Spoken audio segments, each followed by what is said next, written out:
So let me tell you, today we're in part 5 of a 6-part series called It Doesn't Have to Suck. And what we've talked about for the past few weeks is that it looks very different for every single one of us, but it always has some things in common. So it is typically that thing that keeps you up at night.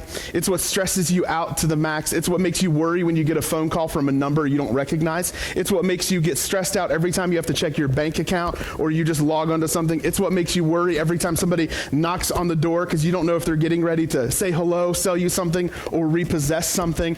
It is what messes you up presently while at the same time making you regret your past and worry about your future. Whatever it is, it tends to suck the life out of us.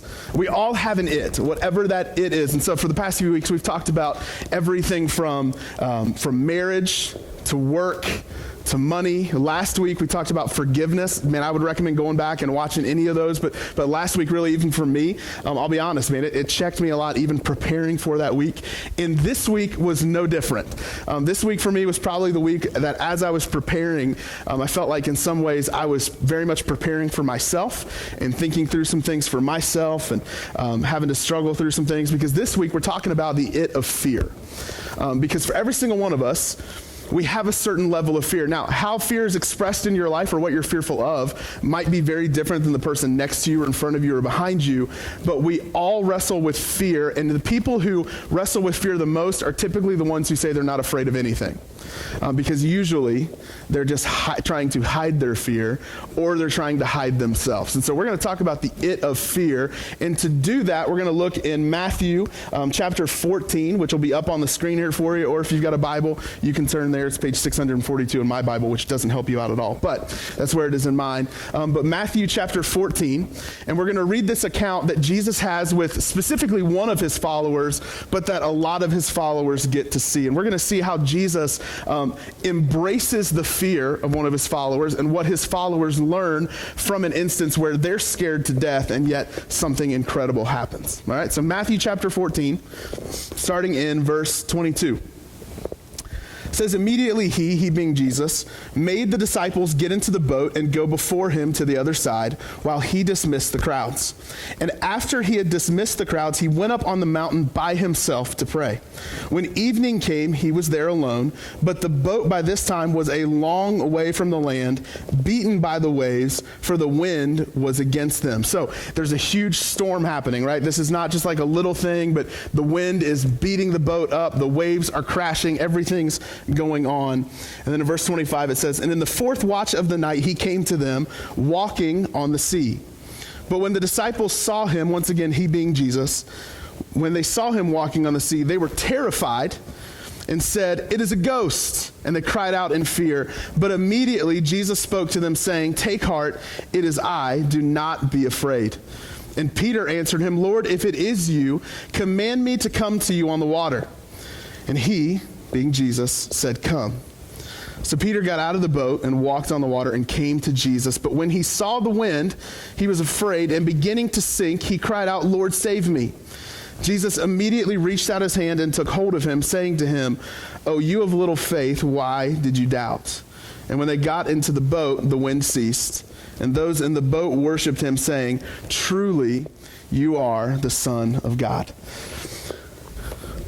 This account in the scriptures, what we're going to see is that Jesus has a way of not just embracing the fear, but helping us overcome the fear. And that truthfully, he's given us everything we need to combat the fear in our own lives. And on top of that, he helps us get through it even when we feel overwhelmed by it. So I'd like to pray for us for just a moment, and then we're going to talk here for the next 20 minutes or so about how we can keep fear from sucking the life out of us. Will you guys pray with me? Jesus, I thank you so much for the time that we have together here every single week. God, I never want to take for granted just how special these moments are. God, it is so easy to get so used to just the routine of life, and you get up, you go to work, you come home, you eat dinner, you watch some TV, you go to bed, you get up on the weekend, you think about going to church. Maybe you do, maybe you don't, but when you come in, it just can often feel very much the same way. But God, in these moments, in the midst of a routine, in the midst of some things that are consistent, but also some things that change, you can break into that, and you can speak to us. And so, God, I'm just praying that this morning, number one, that as you're speaking to me, I would hear from you clearly, and I would say what it is that you want me to say, whether it's through the preparation that's already taken place or here in the moment, what you would want to say to this group of people. But God, also for all of us in here, that as we're hearing from you, God, I pray that we would have the courage to act on what you're saying, that we would actually walk our faith out in genuine, authentic ways instead of trying to fake it. God, we love you so much. We thank you for what's going to happen, including the fact that the Bengals are going to beat the Seahawks. Amen, right? I'm going to make you guys all Bengals fans before this is said and done, because if you haven't noticed it yet, the Browns are terrible. And I'm not saying to jump off the ship. I'm just saying if you don't jump off, you're about to get really wet, right? Because it's sinking, all right? Big Bengals fan. So let me tell you, my idea of a great Saturday. How many of you guys like your days off, right? Maybe Saturday's not your day off, but you have a day off, like you have your day, right? Maybe it's Monday for you, whatever. Mine's Saturday. I try really hard to have all the church stuff done and be done for the week. That way Saturday I can just chill out. Yesterday for me was like the perfect Saturday, so I'm going to break it down for you. I woke up on my own with no alarm.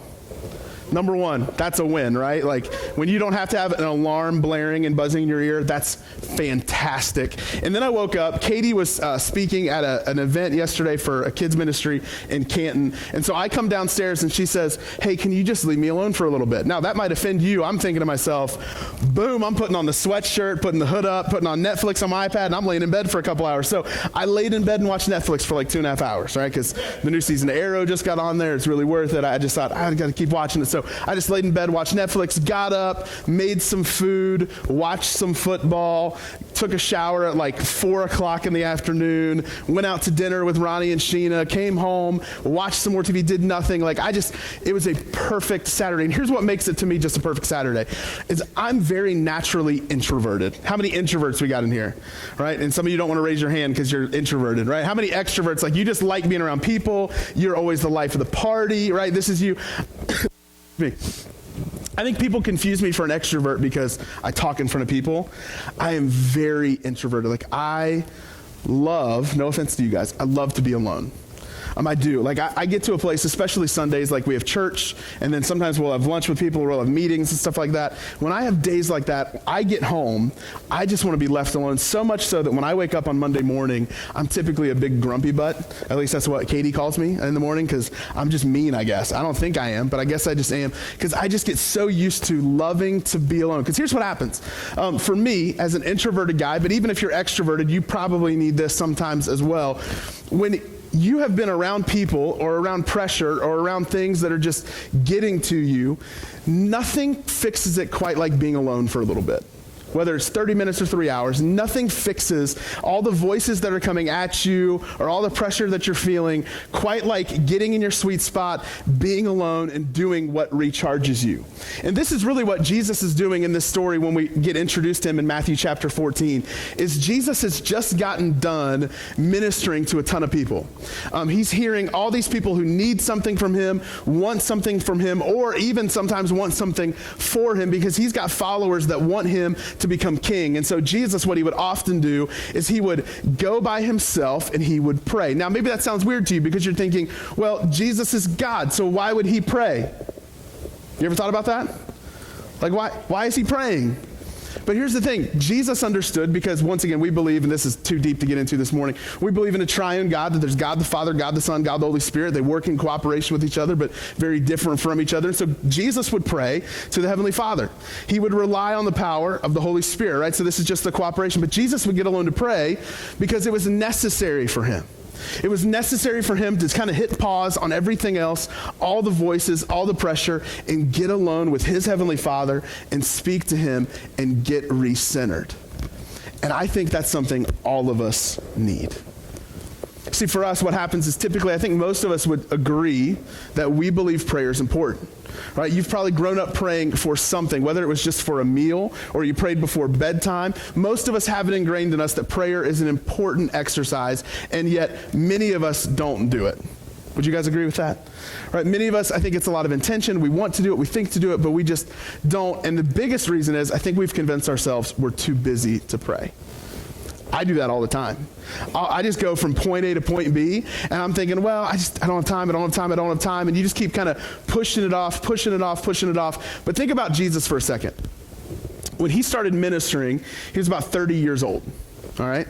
So we know he lived before that. He did other things before that. But when he became active in ministry, he was about 30 years old. When he died on a cross, he was about 33 years old, which means most everything we have in the scriptures about Jesus happens in a 3-year period, which means every miracle, every teaching, every story that he makes up, everything that he does, every interaction he has that we read about, for the most part, happens in 3 years. Do you think Jesus was incredibly busy for those 3 years?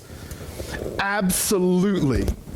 And yet, for those 3 years, he still consistently finds time to get away and pray. And even his disciples knew there was something important about this, because in the book of Luke, they ask Jesus, they say, can you teach us something? And he says, yeah, what do you want me to teach you? And they say, can you teach us to pray? Because they understood, having been around him, that this exercise was really helping Jesus, and it was in turn helping them. So for us, man, prayer is an important thing. So Jesus, he steps away to pray. He sends his disciples over to the other side of the lake. They've got the boat, and so Jesus has to play a little bit of catch up. And so he decides, because he doesn't have to swim, because he's fully God and fully man, he's just going to walk across the water. How many of you guys think that sounds crazy? Right? It does. How many of you guys have ever gone tubing before? Anybody ever gone tubing? Okay. Now, tubing has two different expressions, right? There's the tubing where it's attached to a boat and you go flying down a river or something, where that's how I broke my finger last year, tubing, right? Of all the hardcore things you can do, I went tubing and broke my finger. But this tubing is actually much less hardcore that I'm talking about now. It's the one where you literally just lay in an inner tube and like coast down the river. You guys ever done that? Anybody ever done that before? Okay. Worst experience of my life. You want to know why? They told us, they said, hey, you don't really have to look out for much of anything. You just have to make sure there's a couple spots where there's these big rocks, and the rocks create like these drop-offs, okay? Usually about 2 to 3 feet high, not very big at all. But you just have to watch out for those things. So I'm a sophomore in college, I believe a sophomore, maybe a junior in college. I'm with Katie, who's now my wife, and a bunch of friends, and we go down this river, and no joke, about 500 yards into it, I see the big rocks coming up. And so everything in me, I'm like, all right, I'm kind of in line to do it. So I start paddling, pushing, trying to get away from it. Well, all I end up doing is turning myself backwards.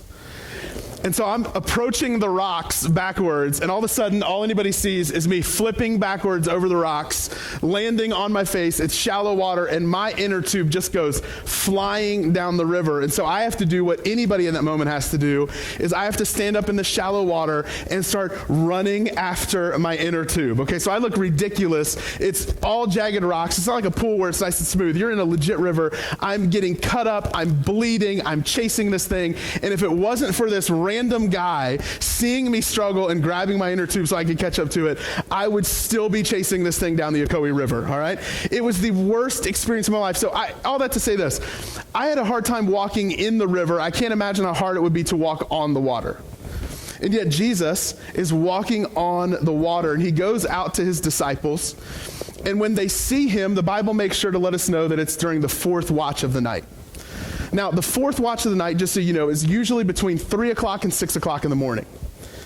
How many of you guys know that's really late in the morning, right? Some of you guys are night people, and you're like, oh, that's not bad. For most of us, 3 o'clock and 6 o'clock in the morning, that's when you've been sawing logs for a few hours already, right? Even if you are a night person. So 3 o'clock in the morning, let's say, the disciples are tired.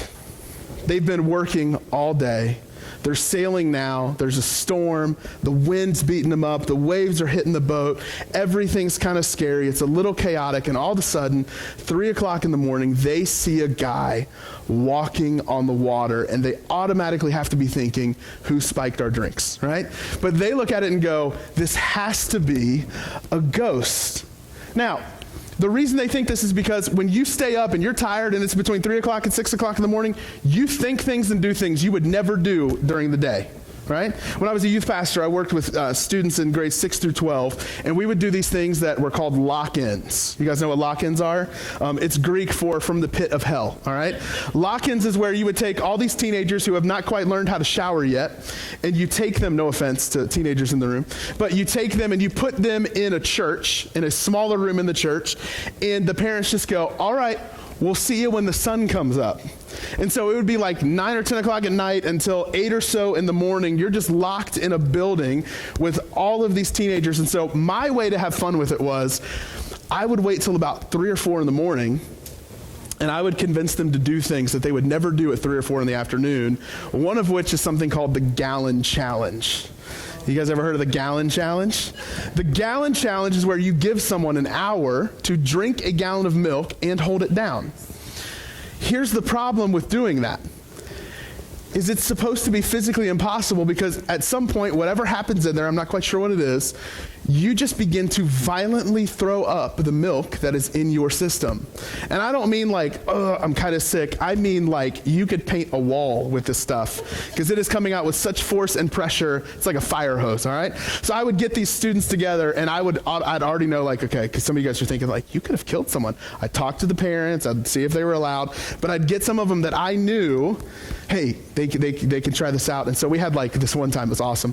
We had this one kid who was trying to show off and act like he was really tough. And so he drank like half the gallon of milk and then he's like laying on the ground like, oh, this isn't bad. This is so easy. And then he kept like involuntarily farting because he was trying to hold everything in. And then we had this other girl that she was like middle school. She's really excited. She's like, oh, this is going to be great. And this isn't going to be bad at all. And I said, hey, just stay close to the trash can because you're going to throw up. No, I won't. Blah, right? Just like all over the place. She throws it all up. Right? But here's the thing about that, as gross as that is, the reason I say that is you probably couldn't convince most sane people to do that at 3 or 4 o'clock in the afternoon, right? Like there are things you are willing to do and things you think and things you process at 3 or 4 in the morning that you look back on the next day and you go, why in the world did I do that, right? Some of you guys who partied a lot in college, you've had that thought plenty of times waking up the next morning like, I did what? Right? Because you're just trying to process how in the world does this work? It happened because it's so late at night. So they see this guy walking on the water and they say, it has to be a ghost. That's the only way they can explain it. And yet Jesus, he responds in a way that probably woke him up. He says, take heart, it is I, do not be afraid. Now, there's nothing about that to us that seems to be like a wake-up kind of moment. There's nothing about that would seem to sober us. But the words that Jesus uses when he says, it is I, actually have a ton of meaning to the guys he's speaking to. In their culture, they read the accounts of guys like Moses where God spoke to Moses through a burning bush. He does this drastic thing to get the attention of Moses. And when Moses is staring at this bush, he uses this phrase that's translated, ego eimi. Ego eimi. And when Jesus stands on the water and he calls out to his disciples, he says, take heart, ego eimi. See, so what Jesus is saying, he's saying something for them culturally that meant God is physically present in this moment. Jesus takes them in the midst of their fear when they think they're seeing a ghost, and he says, take heart, God is here. Have you ever had a moment in your life where you could feel God with you? Now, for many of us, that might sound strange, but here's what I'll tell you. I've had moments in my life where in the midst of whatever situation, in the midst of that fear, I could very tangibly, in a very real way, feel the presence of God with us. I've told you this before, but I'll tell you it again. Last summer, my wife and I, we went through a miscarriage. And our prayer for that whole time as we were trying to figure out if the baby was going to survive or not was, God, help us just to feel peace in our home. Because when you're stuck at home just waiting to see what's going to happen, that's one of the worst feelings ever because you feel helpless, right? But here's what I'll tell you. We prayed that, and I know other people prayed that for us. And what I'll tell you is this. We were never more at peace that week than when we were at home. We felt a peace in our house that we just couldn't honestly explain. There was a sense of hope, of tranquility, of everything's going to be okay, even though it ended up not being okay. Man, you can have very real moments in your life where you can feel God with you in the midst of your ever-changing circumstances, in the midst of whatever's sucking the life out of you. You can be working on your bills, trying to figure out how you're going to make it, and God's presence can be felt right there in that moment. You can have a fight with your spouse where you feel like this might be the one that ends everything, and yet in that moment, you can very tangibly, very real, in a very real way, feel the presence of God with you right then and there. That's one of the greatest things that I love about God is that his presence can be felt fully in a place at any given time. He says, take heart, ego eimi. God is here. God is physically present in this moment, in the midst of the fear that all these disciples have.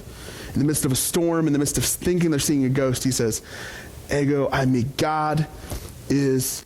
And then Peter, if you ever read about the disciples, what I love about him is he's the guy who typically does something before he fully thinks it through. Anybody like that in here, right? Where you just kind of act and then you go, I probably should have thought about that, right? Like you're maybe that person who's walked through like 4 screen doors in your lifetime because you just kept going and thought, oh, I don't have to think about it, and you just figure it out every time you break the mesh, right? This is Peter. Peter he acts. He just does the thing. He's impulsive. He's excited. He looks at Jesus on the water and he says, Lord, if it is you, command me to come out to you on the water. Lord, if it's you, command me and I'll come out to you on the water. I will walk out to you. So some people read this like he's asking permission from Jesus, but really, I don't think it's that. I think Peter, when he says this, he's saying, okay, Jesus, if it really is you, I'm going to ask you to have me do something that seems impossible. See, Peter, he just was with Jesus before they got in the boat, where they had this huge problem come up. Jesus and his disciples, they've been traveling, teaching, and this large crowd is following them. And all of a sudden they realize it's getting late, people are getting tired, and we do not have food to feed these people. And so they look at Jesus and say, Jesus, you need to send these people home. You need to get them home because they need to eat. We don't have anything for them. And Jesus responds, typical Jesus fashion, he just says, you feed them. They don't need to go anywhere, you feed them. So the disciples, they start to problem solve, right? So you got a problem, you automatically got to figure out, what do we have available to us? And so they go around, they collect all the food they have, and they find out they have 5 loaves of bread and 2 fish. And they're still looking at it saying, we need to just send everybody home. Like, this is enough to feed us because we like carbs, but this isn't enough for everybody, right? But Jesus instead takes the food, he prays for it, he blesses it, and he begins to break it apart and disperse it out to his disciples. And they disperse it out to these groups of people of 50s and hundreds, and they give it away. And what they find out is this, is that when everything is all said and done, they have more food left over than they started with. That Jesus did something miraculous. So when Peter looks at Jesus and says, okay, Lord, if it's you, command me to come out. What I think he's doing is this. I think he's saying, okay, if it's really you, something impossible is going to happen right now. Like if it's really you, no matter how scared everybody else is, no matter how afraid I am, I'm trusting that you're going to do something that seems impossible. So he says, Lord, if it's you, command me to come out to the water. And Jesus simply answers, come. And then Peter, I want you to imagine from his perspective, right? Because it's very easy if you've heard these accounts before just to kind of buzz through it. But imagine Peter standing on this boat. The wind is going, it's howling, right? It's just crazy wind. The waves are batting up against the ship. And Peter hears Jesus say, come, and he has to have this like, oh crap kind of moment, right? Like, if we're just hallucinating, I can stay in the boat, right? But if it's actually him and he's telling me to come out to him, I got to step out. So you guys, I'm a little afraid of heights. And so whenever I have to get on a roof and then climb back onto a ladder, I'm that guy who like my foot is like extending real far out and I'm trying to feel everything. I imagine that's probably what Peter's like climbing over the side of this boat. He says, Lord, if it's you, command me to come out of the water. And Jesus says, come, right? Because Jesus has like this really deep, majestic voice to go with his blonde hair and blue eyes. And Peter is probably like, all right. Just like, I wonder, does he like dip his toe in first to see if it goes in, or does he like see if it presses against the water? And he just has to put that one foot out and go, okay, I think we got something here, right? He steps out, and it's like, is Jesus going to play a practical joke, and I'm getting my second foot out here and then fall straight through? Like what's going to happen? He just puts that other leg over, he gets out there, and he realizes when he gets on the water that he's standing. Right? And this is probably where all the other disciples are like, what? Right? Like, no way. This is unbelievable, right? They're probably freaking out, because I know I'd be freaking out. I'd probably be like trying to jump in the water with him and be like, yeah, and I'd sink through because I'm not as cool as Peter. But Peter's walking on the water, and he starts walking towards Jesus. Can I tell you, this is a picture for us of what faith looks like. This is a picture of what faith looks like, is that Peter has nothing that would ever tell him that this is going to work. It's not like they've got this history where they can look back and say, every time Jesus says this, other people walk on water. And he goes, okay, well, here's 1 + 1, here's 2, so I can do this. There's no proof of this. He just simply takes that next step after Jesus invites him. Jesus makes the invitation. He says, come. And Peter just takes one step at a time and begins to walk out to Jesus. See, I think for us, what we've done, we've done the whole faith thing a disservice, because a lot of times what we hear about faith is either A, my faith is always going to be me sowing a financial seed of $500 so that I get $500,000 back, or my faith step is it has to be this big, dramatic, drastic thing that nobody could ever possibly do and anything like that. But here's what I'll tell you. Faith today is simply taking the next step. It's saying, okay, God, you've told me to test you with my finances, so I'm going to test you with my finances. Okay, God, you've told me to take the risk and start to read the scriptures and get to know you better. I'm going to try that. You've told me to reconcile with my friend who I have no reason to forgive other than the fact that you're asking me to forgive. I'm going to go for it. I'm going to try it. Faith is simply taking the next step in spite of the fear that you feel. See, I think as scared as Peter was to be in the midst of a storm, how much scarier would it be to put yourself in the water that's unpredictable, in the middle of a sea, with very little chance of being recovered? And yet Peter takes that next step of faith, and he just simply takes the next step. But something happens, which is very much part of the human condition, is Peter, as he's walking now, and he's figuring everything out. He's so amazed. He's so impressed. All his homies are in the boat, like just, freaking out. Peter starts to notice something. He notices the wind is still howling. And the writer of Matthew lets us know that the fear comes back again. How many of you guys know that fear never fully leaves you? Like, I'm very big on in the moment, I can coach myself up and get myself pumped up and get excited about what's going to happen, and I can face the fear for a few minutes, then I start doing it. But then once you're in it for a few minutes, you start remembering why you were scared in the first place.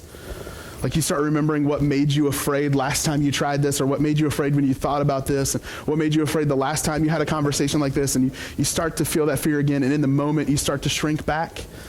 Right, like when I first started preaching, I'll be honest, guys, there were times I would be standing up front during music in the beginning of the service that I would be sitting there going, if I threw up right now, somebody else would have to preach.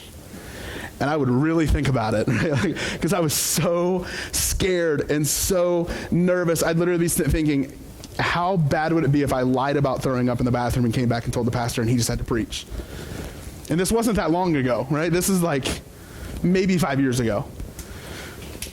Fear has this way of creeping back up on you even when you're taking a step of faith, even when you're doing things that you know are the right things. Fear just keeps coming. And so here's what I'll tell you. Never get so arrogant that you think you'll never be afraid. Never get so arrogant that you think you'll never be afraid. If you're doing anything with your life that could be great, you're going to be afraid. If you're doing anything with your life that might be something brand new, you're going to be afraid. If you're taking a new step, you're going to be afraid. Fear is always going to stare you in the face. So we have to learn how to push through it, not just ignore it, and not act like we're weak for feeling afraid. Fear is real and it needs to be dealt with. So Peter feels this fear, and immediately he begins to sink. Now, I don't know if he just rapidly goes down, if it's like quicksand and it's really slow and dramatic. I don't know. But he begins to sink, and in the midst of his sinking, because of the fear, he cries out, Lord, save me. Lord, help me. Jesus, help me. Jesus, save me. He cries out to God when the fear has now overwhelmed him to the point that he can't take that next step of faith. He physically can't do it anymore. He's done. He's spent. Fear can also be crippling. Like when you feel fear, the easy thing for somebody to do outside looking in is say, well, suck it up. You know the right thing. Just deal with it and keep moving. But in the moment, it can stop you dead in your tracks. In the moment, it can hit you so hard that you physically can't take another step. You physically can't keep moving forward. You just stop. And yet he does the one thing that he can do in that moment. Peter cries out to Jesus for help. And Jesus immediately reaches out his hand and pulls him up. See, when fear is overwhelming, Jesus always has the ability to help us back up. Jesus always has the ability, if we're willing to rely on him and depend on him, to help us. One of the things that used to drive me nuts when I was in college is I would hear people talk about the Christian faith, and they'd say, well, it's just a crutch for weak people. And I would try so hard to defend the reason it's not that. I'd say, well, it's not a crutch for weak people. Right? It's something more than that. And I would go through all this stuff. But then, you ever notice you get a little bit older, like you're not quite in college anymore, and you start to learn some things about life?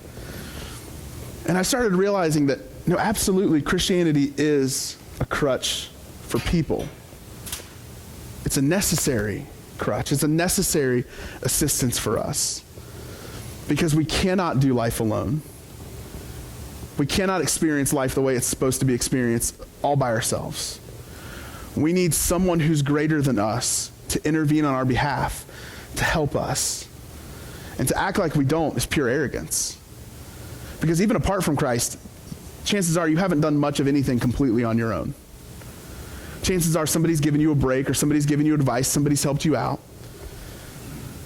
I never want to get to this place of arrogance where, number one, not only do I act like I'm never going to be afraid, but I never want to act like I don't need somebody else. We always need somebody else to step in from the outside and help us. We always need God. If we're going to live life the way that God intended, we're going to need him to help us, to process it, help us get through it. And when it becomes overwhelming because we're doing something great, for him to save us and help us out again. Jesus, after he pulls him up, almost seems like he's kicking him while he's down. He says, oh, you of little faith, why did you doubt? Every time I read that, I'm like, man, couldn't you just celebrate the fact that Peter walked on the water for a few steps? I mean, I've tried that. We had a pool growing up, right? I'd step off the side of my pool that was above ground and be like, right? You just kind of go straight through. You're like, Peter did it, right? I can do it. And you start trying to think like, man, if my feet were webbed, maybe it would work. But man, I would at least celebrate what Peter did for a couple minutes, right? Like, dude, he walked on water. Like, that's pretty incredible. But Jesus seems to be just kind of kicking him. He says, oh, you have little faith. Why did you doubt? Why didn't you think this could be possible? See, I don't think Jesus, though, is kicking him while he's down. I think Jesus is pointing him to a much bigger truth.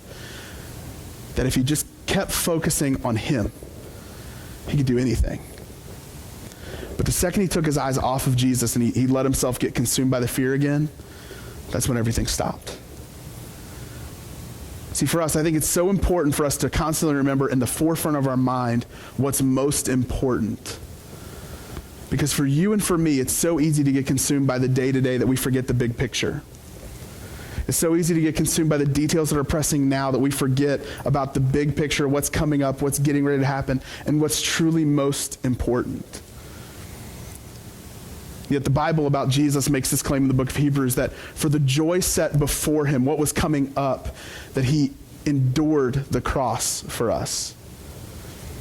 See, everything Jesus did, he could take these steps of faith that were very real, and he could continue to take them because he knew why he did what he did. He knew that he was on this earth to die for you and for me. And so everything he went through, he thought it was worth it. Everything he subjected himself to was worth it. Every time he was tempted to make the wrong choice and he fought out of it was worth it. For the joy set before him, the writer of Hebrews says, he endured the cross. When I'm most afraid, there's nothing quite like understanding that no matter how afraid I am, I'm so valuable to God that he died for me. So God's not going to ask me to do something that he's not going to help me to do it.